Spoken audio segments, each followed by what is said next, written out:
Iran.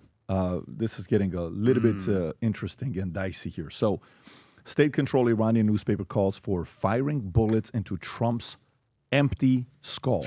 Okay, if you really want to get someone to like you, do something like this. Okay, so they do this. Perfect. Then Iran's currency plummets amid Trump's maximum pressure plan. So obviously their economy is being affected by it. Rob, if you got the clip, Iran's currency plummeted to a record low on Saturday that each dollar equals 1,043,000 riyals. That is insane, by the way. Worsened by the Persian New Year, closure of stores, and informant street trading, as reported by the Associated Press. The rial had already lost nearly half of its value since President Masoud Pezeshkian's July 2024 inauguration, per Reuters. Amid international sanctions, U.S. pressure on money exchanges, turning off electrical signs due to uncertainty over real value. The White House February 4th announcement of President Trump's maximum pressure restoration via National Security Presidential Memorandum aims to block Iran's nuclear weapon development and counter its influence abroad, intensifying economic strain. Rob, what's this one about? This is President Trump yesterday with Netanyahu from the White House, where he talks about possibly meeting with Iran this Saturday for a nuclear deal. Go for it. We're having direct talks with Iran, and they've started. It'll go on Saturday. We have a very big meeting, and we'll see what can happen. And I think everybody agrees that doing a deal would be preferable to doing the obvious. And the obvious is not something that I want to be involved with, or frankly, that Israel wants to be involved with if they can avoid it. So we're going to see if we can avoid it. But it's getting to be very dangerous territory. And hopefully those talks will be successful. And I think it would be in Iran's best interest if they are successful. We hope that's going to happen. All right, so what's he talking about? What we don't want to happen. U.S. base and 4,000 troops at risk of destruction if Trump strikes Iran. Iran warned via its armed forces run DEFRA Press on Wednesday that it certainly has sufficient weapons to attack Diego Garcia, a U.S. military base in the Indian Ocean, threatening 4,000 American troops with risk of complete destruction if Trump strikes Iran.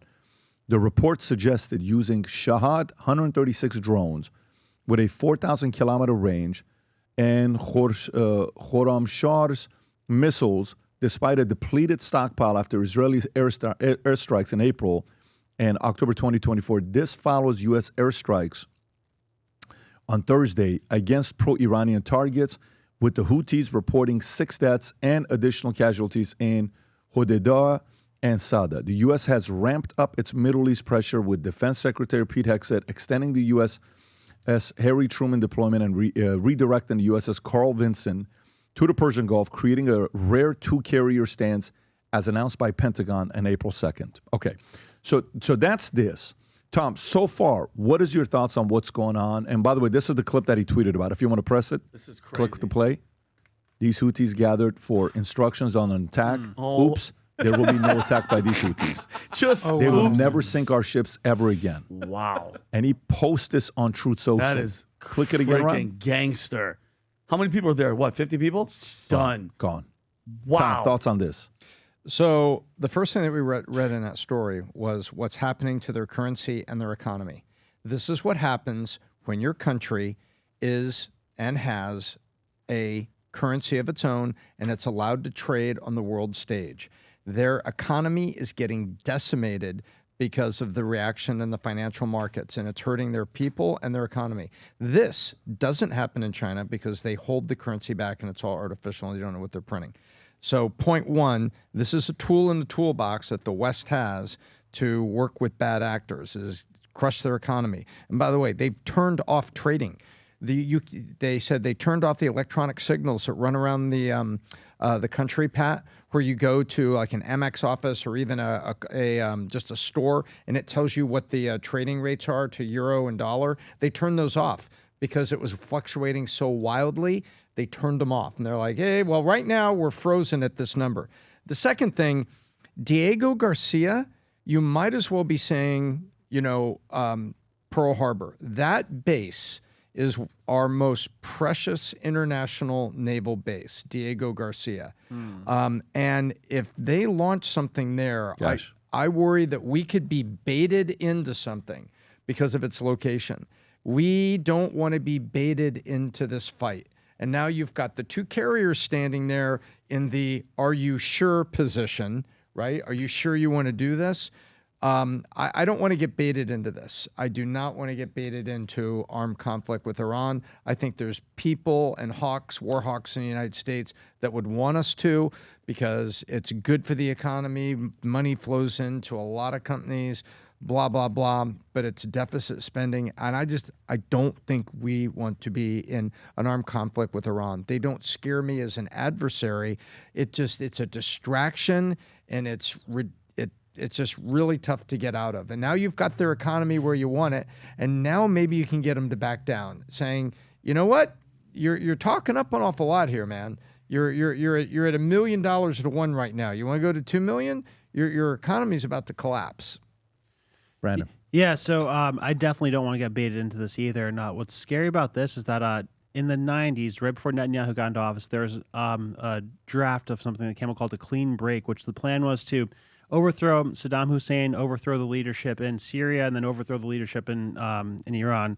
And Netanyahu was a big fan of this. And a lot of people say that Trump is being influenced by Netanyahu to some degree. Who knows if that's true? But I think if we do get baited into a full-on war with Iran, then that's definitely going to support that argument, because I don't see anything that's in our best interest in terms of going to war with Iran. I think if we wanted to change the regime in Iran, I think the easiest thing to do is to help their population have a revolution, because more than 50% of their population wants a new form of government. That's easy. That's confirmed. They've done studies on that.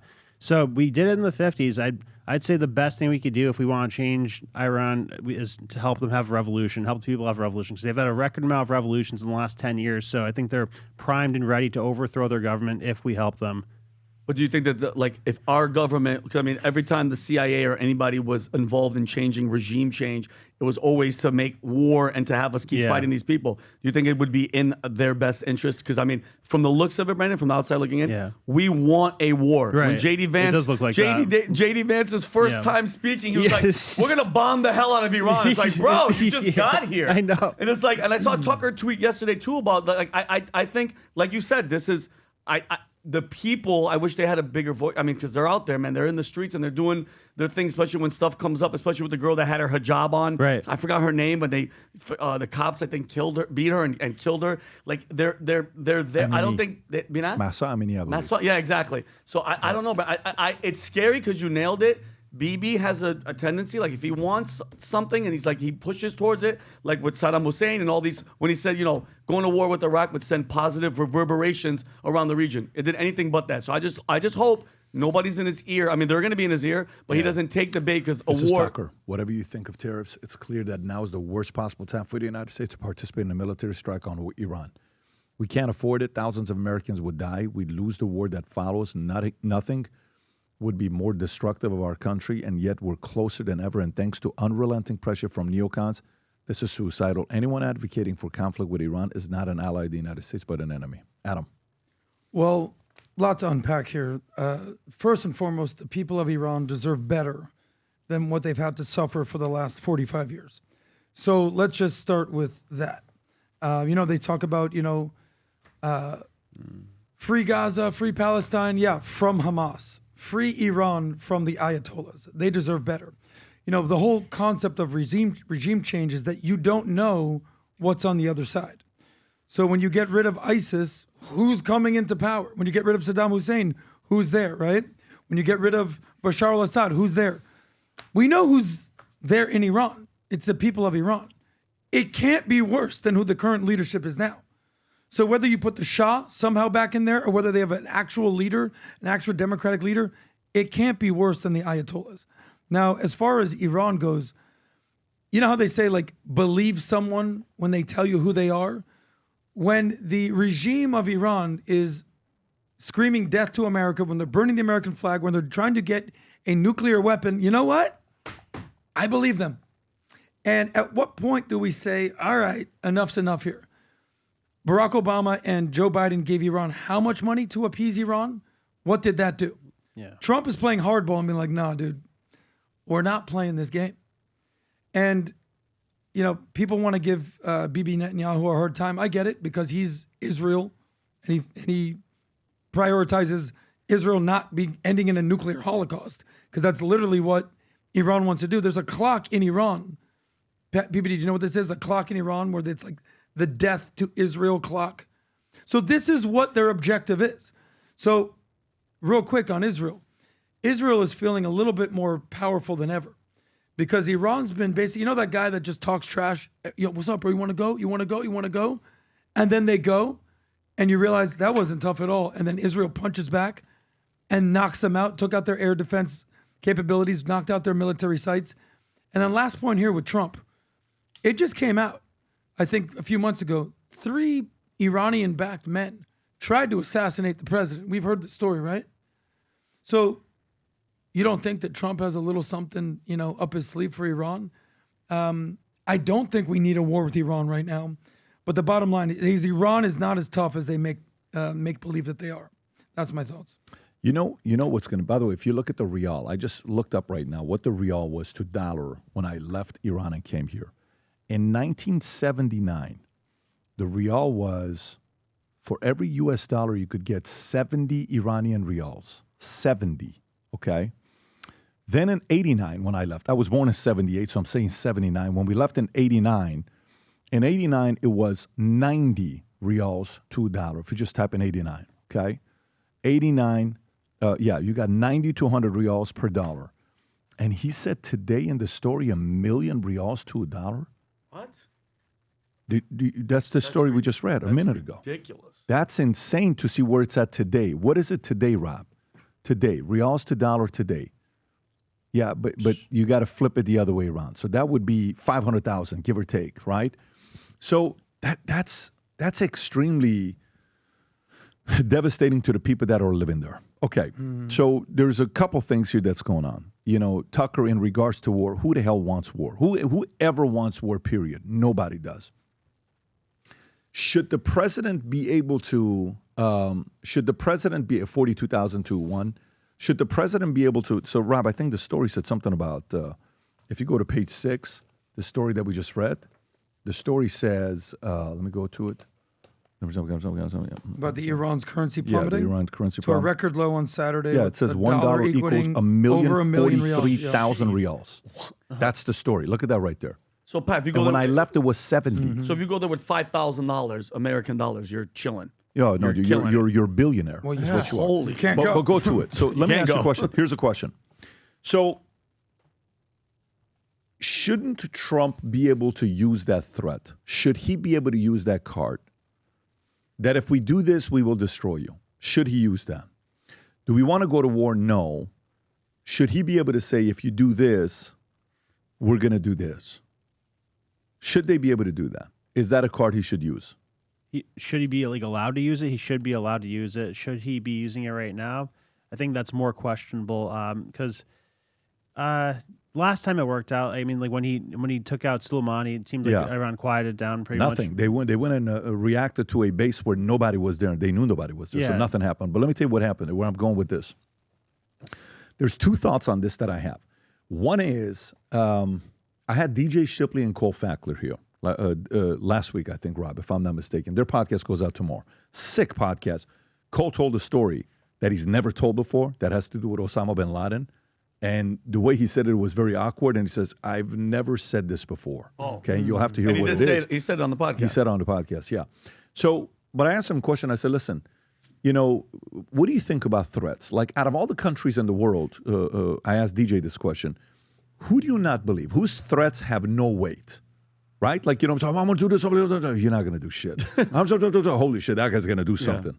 I'm going to kill you. Believe him, right? I said, if you notice a lot of threats with lately with Putin has been Ukraine, nuclear. 3 times, nothing's happened. Ukraine has not backed down. I said, Trump, hey, if you don't release all the hostages, Hamas, we're going to do this 2-3 times. They still didn't do all of them, right? Yeah. If I'm not mistaken, all the hostages have not been released. They're not all done. I said, okay, so, hey, we're going to do this. Whose threats do you not believe? And I'm going to Iran when I'm asking this question. And he says, well, we definitely didn't take Osama bin Laden seriously all those years when they said they're going to do something. And then we realized they did. So you know what we do now? We take every threat seriously. every threat seriously. We don't sit there and say whether we're going to do it or not. That we don't have the ability. We can't do that. Meaning, both of them are Navy SEAL Team 10. 17 years they both were in there now. They run a company together doing incredible things together. But the second part to me is the following. So Trump's trying to change the comp plan to a 250-year-old company. And this is what I mean by it. So when you have a new insurance company, new company period, I changed the comp plan so many times because I could. We're small. And it was drastic changes I would make. Boom, I lost 28 guys. I lost 17 guys. I gained 88 guys. And then you would kind of see which comp is producing what results, right? It's like changing the tax system. Trump is changing a comp plan with countries around the world with tariffs. Super disruptive. Super disruptive.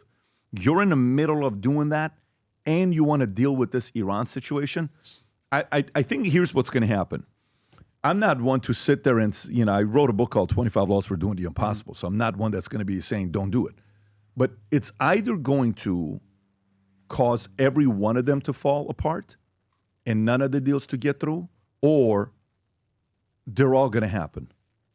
And sometimes it's about sequencing. So I'm just wondering if we go into war right now while you're trying to change all the tariffs, does that slow things down? Yeah. Does that throw a wrench in the? Yeah. Does that get some of the people to be a little bit hesitant?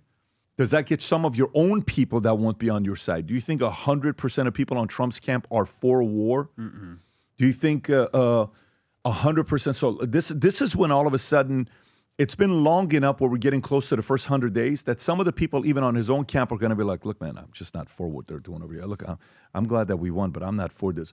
And if you get about 40% that now disagrees with you internally, that we're all aligned, even behind closed doors, then you start worrying about who to trust. Is that person on my side? Is that person not on my side?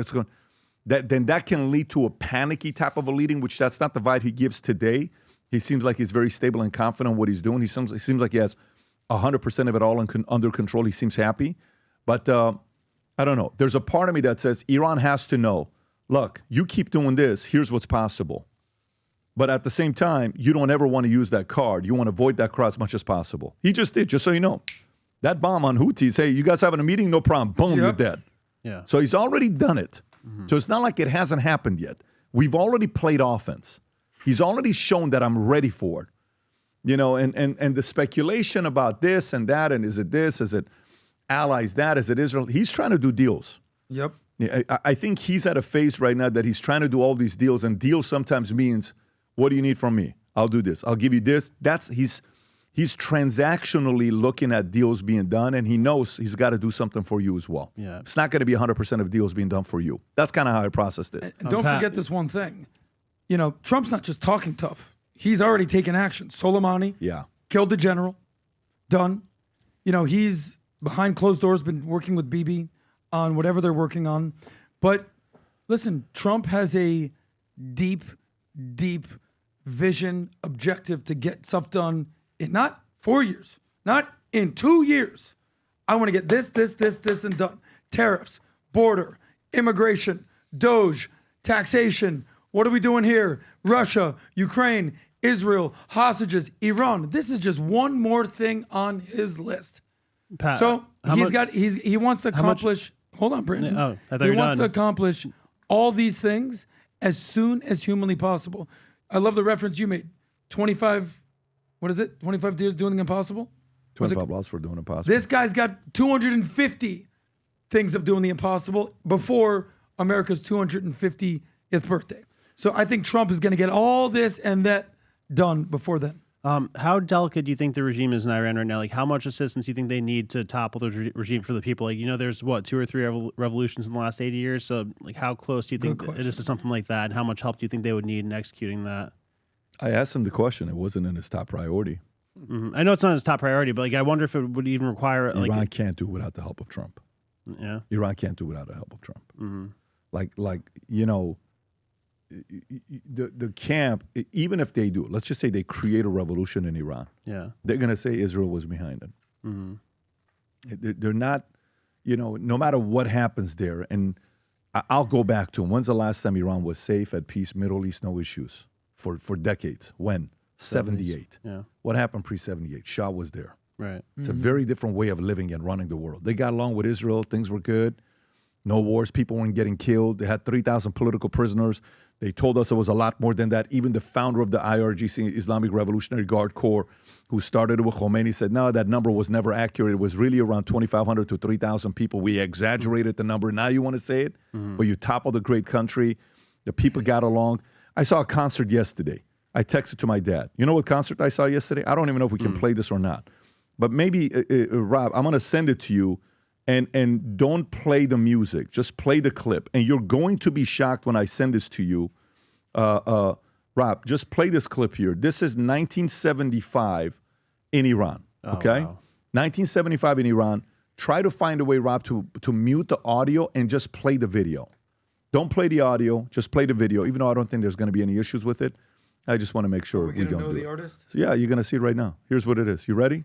This is 1975 in Iran. Sinatra. Wow. Unbelievable. Let the video just go. That's 1975 in Iran. That's him. Okay? Unbelievable. That's Iran. That's what Iran was like. Can you imagine right now Justin Bieber going to Iran? Nah. Can you imagine right now, Adele going to Iran? Okay? Who's the other guy? All of these guys going to Iran and performing. No, they're not coming back. they're not Look going. at this. Look at the beauty. Beautiful. Okay? people- Look at that. Music, enjoying, Frank Sinatra, hero, being there, hanging out. That's Iran. That's the Iran most people today don't know. It's People are wearing suits and unbelievable. ties and dresses. in the There's audience. some of the most incredible math, intelligence, engineering. This was a beautiful place. The people have such a rich history. One of the most famous Iranian soccer players that played with Messi is a good friend. He's messaged me on Instagram saying, hey, I went to the Shah's house in Iran. I want to send you clips. He was sending me clips of what the place looked like. This is just last week, the museum. crazy. It's not the same of what it used to be, but that was Iran for you. So to go back to that, it requires a massive revolution, but you need the help. Do they know that, though? The people there, do they know that it used to be this way? Or The people in or Iran, has been kind of censored course from they them? know that. No, of course they know that. That's a business Because it's question. not like this Go was for it. hundreds and hundreds. Right, This was I know. It's 49 In years, his 46 lifetime. years ago. What I was it's 46 insane. years old. In my lifetime, that was Iran. Yeah. Besides It's insane. besides the security aspect, to make sure like no terrorism or stuff like that comes out, what would be an incentive for Trump on top of that to go and help them to do something as drastic as like a revolution? Dude, are you kidding me? Like, Peace. take Iran out. Take Iran out. How many proxies do they control? All of them? a lot. Okay. Hamas. So who the else Houthis, does? Hezbollah. What do you think Saudi Islamic wants? Jihad. You think Saudi MBS likes what Iran's doing? No. No, definitely What do not. you think? Because Saudi wants the Middle East to be peaceful, so people want to go there. They would like to see the Middle East have traffic going in. Dubai, look what happened with Dubai. Dubai is doing a great job. Look what's course. going on with Dubai. Even Dubai had to make some adjustments with, Yep. outside with, kissing a girl or some of that Yep. stuff. They even came a little bit more, fluid with that. But no, I mean, to me, this is a very complicated situation where everybody can jump to conclusion with different things to say. But the president's trying to handle and juggle all of them at the same time, and you're going to stumble every once in a while. So far, they've been able to get it under control, 80% of the stuff that they've been doing. But this is a delicate situation. And by the way, Iran is one of those things, like, when you're controlling everything in the company, and you look at what departments it can go zero to nuclear, you score every department or every business that you're running. And you're like, that department's going to be fine. That company's going to be fine. That business unit's going to be fine. That leader running that department's going to be fine. That department's going to create a lot of headaches. Iran is one that can go zero to nonstop headache overnight. Yep. That's how it can happen. Are you a dog person or a cat person? We know this guy's a cat person. Adam, I have a special guest here today. If you can bring him over here. This is my number one therapist for the last 16 years next month. This is our buddy Jimbo. Jimbo! Jimbo is going to be 16 years old next month. And he's wearing some, Jimbo, can we show off what you got on? He's got a Future Looks Bright shirt back here. And because it is what is it, the National Pet Day, Rob? Can you pull that up? Yes, Friday, National Pet Day. National Pet Day is Friday. We got this gear for you that our merch team thought it was a good idea. Okay, I want to show you this. So if you guys, honestly, if this sells out, I'm going to personally give credit to the merch team to come up with these ideas. And I will say, this is their idea if it goes lights out, okay? Now, what do we have here? A few different things for you to pick from with Future Looks Bright. Frisbee rope toy. This is one. We have this tennis ball. What does it say? Tennis ball sling toy.